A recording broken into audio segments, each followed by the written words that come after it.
क्या विवाद है भाई? विवाद क्या है? विवाद तो ये होना चाहिए कि 70 वर्षों से ये सब बातें हमारी पीढ़ियों को बताई क्यों नहीं गई? उस समय कोई संविधान नहीं था, लोकतंत्र नहीं था, बादशाह जो चाहता वो होता। शासक अलग है तो मुगल अलग हैं और इस्लाम धर्म अलग है। मुगल या मुस्लिम शासक भारत में ब्रूटल नहीं था, ये हम बोल नहीं सकते। क्या विवाद है भाई? विवाद क्या है? विवाद तो ये होना चाहिए कि 70 वर्षों से ये सब बातें हमारी पीढ़ियों को बताई क्यों नहीं गई? क्यों हमें बताया गया कि अकबर दी ग्रेट थे? क्यों नहीं बताया गया कि अकबर ने 30,000 हिंदुओं का नरसंहार किया था? क्यों नहीं बताया गया था कि अकबर ने कहा था कि काफिरों को अपनी तलवार से हमने शांत कर दिया? हमें क्यों नहीं बताया गया औरंगजेब के बारे में? हमें क्यों नहीं बताया गया बाबरी के बारे में, बाबर के बारे में, बाबरनामा में जिसमें लिखा हुआ है कि लाखों मंदिर तोड़ दिए गए, जैनों का नरसंहार हुआ, बुद्धों का नरसंहार हुआ? क्यों नहीं बताया गया?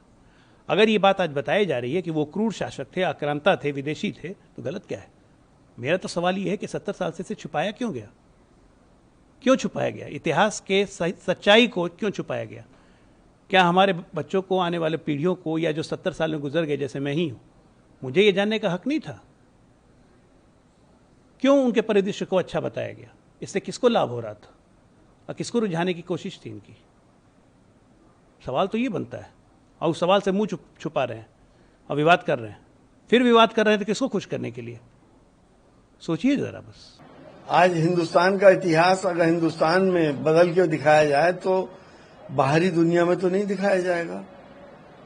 सबको मालूम है कि मुगल शासक यहाँ पे सैकड़ों साल उन्होंने शासन किया, उन्होंने प्यार मोहब्बत से शासन करा, और कोई भी ऐसा दंगा उस जमाने में नहीं होता था जो आज हो रहे हैं। हो सकता है कि मुगल काल के अंदर बहुत सी गलतियां भी हुई हैं, ऐसा भी नहीं है कि वो दूध के धुले हुए थे।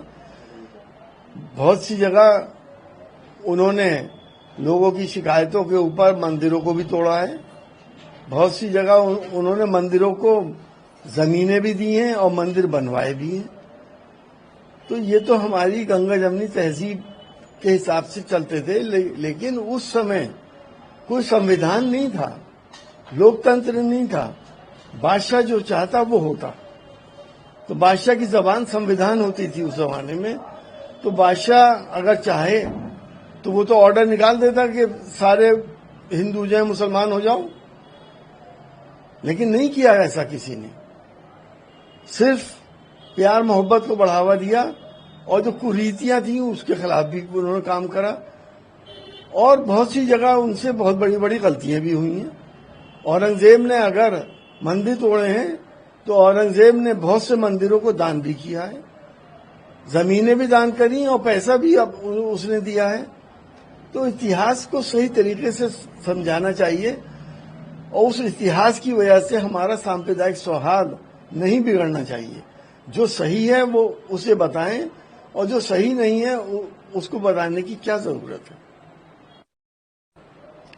देखिए, मैंने रिपोर्ट तो पढ़ी नहीं है, लेकिन क्योंकि एक माहौल चल रहा है देश का, पॉलिटिकल माहौल, कि मुसलमानों को जो जितनी गालियां बकले उतना ही बड़ा नेता बीजेपी का बन जाता है। उसी के तहत हमारे बहुत सी एजेंसीज, सरकारी एजेंसीज उसके इन्फ्लुएंस में रहती हैं, और उसी हिसाब से वो कुछ ना कुछ ऐसे शगुफे छोड़ते रहते हैं। इतिहास से प्रेरणा मिलती है, प्रेरणा से जागृति होती है। इतिहास प्रेरित करती है कि हमारा संस्कृति बहुत धरोहर, सोने की चिड़िया थी भारत, समृद्धिशाली थे, विश्व गुरु था भारत। इसको नष्ट कौन किया है? तो नष्ट करने वाला इंस्पायर्ड होते हैं कि हम क्या थे, क्या हो गए। किसने सोमनाथ मंदिर तोड़ा, कितने यहाँ की लोगों को मारा, कितने विधवाओं को, हजारों लोगों को ट्रक में भर के औरतों को विदेश ले गए, कितने तलवार के बदौलत लोगों को धर्म परिवर्तित किए। तो इतिहास में पढ़ना पड़ेगा ना क्रूरता को, है? तो इतिहास से प्रेरणा मिलती, प्रेरणा से जागृति होती है, कौन है दोस्त, कौन है दुश्मन है? इन क्रूरताओं, आज के दिन में धर्म अलग है, शासक अलग है, तो मुगल अलग हैं और इस्लाम धर्म अलग है। इस्लाम धर्म शांति पैदा करता है, लोगों को प्रेम सिखाता है। कितना बढ़िया उर्दू भाषा लगता है जब कोई आदमी बोलता है। शेर व शायरी दुनिया में लोगों ने उर्दू में पढ़ते हैं। तो एक मजहब आदमी को एकता सिखाता है।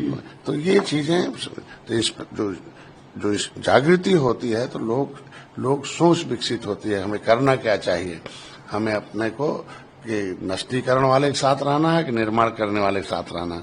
तो सोच के नाते लोग संगठित हो जाते हैं और संगठित होते ही शक्ति आती है और शक्ति आते सत्ता में परिवर्तन होता है।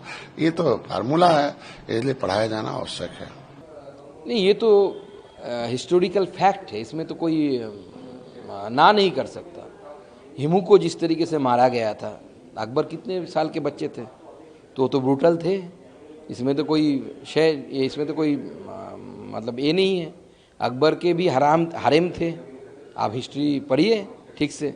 हरेम में कितने रानियाँ थी, कितनी हिंदू रानियाँ थी उसमें, वो तो हिंदू ही थे ना, उनको उठा के लाया जाता था। तो ब्रूटल तो थे।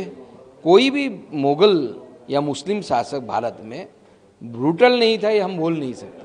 औरंगजेब को टेम्पल डिस्ट्रॉयर बताया। ना, औरंगजेब तो टेम्पल डिस्ट्रॉयर है। काशी विश्वनाथ मंदिर किसने ध्वस्त किया? औरंगजेब का खुद का लिखित सारे दस्तावेजें हैं, ऑर्डर जो जाते थे उस समय, उस ऑर्डर देखिए आप, सरकारी ऑर्डर, उस समय के सरकारी ऑर्डर देखिए, औरंगजेब की खुद की जीवनी देखिए जो उस समय लिखा गया था, उसमें बोला गया था बहुत सारे मंदिर तोड़े गए उस समय भारतवर्ष में। तो ये तो हिस्टोरिकल फैक्ट, और हिस्ट्री बोला जाता है। मैंने कहीं पे पढ़ा था, मेरे हिस्ट्री यूनिवर्सिटी में एक बार हिस्ट्री कांग्रेस हुआ था, वहाँ पे एक स्लोगन लिखा था, history nothing more than science, nothing less than science. Science तो कभी छुपाती नहीं है, तो जो फैक्ट है वो फैक्ट सामने आना चाहिए। लोगों को, बच्चों को समझना चाहिए कौन क्या है, वो समझ जाएगा बच्चा। प्रभातखबर.com, विश्वास वही, रफ्तार नहीं।